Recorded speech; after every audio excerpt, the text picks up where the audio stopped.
أجرت صحيفة ليكيب الفرنسية حوارا مع اللاعب المغربي عثمان معمة، أحد ركائز منتخب المغرب لأقل من 20 سنة.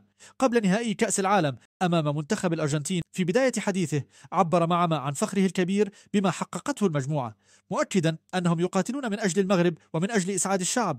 وأوضح أن بلوغ النهائي لأول مرة في تاريخ المنتخب يعد إنجازا تاريخيا، خاصة بعد الانتصار على منتخب فرنسا لكرة القدم تحت 20 سنة في نصف النهائي بركلات الترجيح. وأشار إلى أن سر النجاح هو الروح الجماعية والتركيز على هدف واحد، رفع راية المغرب في النهائي. كما أكد أن اللاعبين دخلوا مباراة فرنسا دون ضغط رغم أن بعضهم تدرب هناك من قبل. أما عن النهائي فقال معما إنهم سيلعبون بعقلية الاستمتاع بالمباراة مع تقديم أقصى ما لديهم من جهد دون خوف أو توتر. وعلى المستوى الشخصي عبر عن سعادته بتقديم أفضل نسخة من نفسه وسط مجموعة متماسكة، مضيفا أنه سيركز الآن على النهائي قبل التفكير في مستقبله مع واتفورد.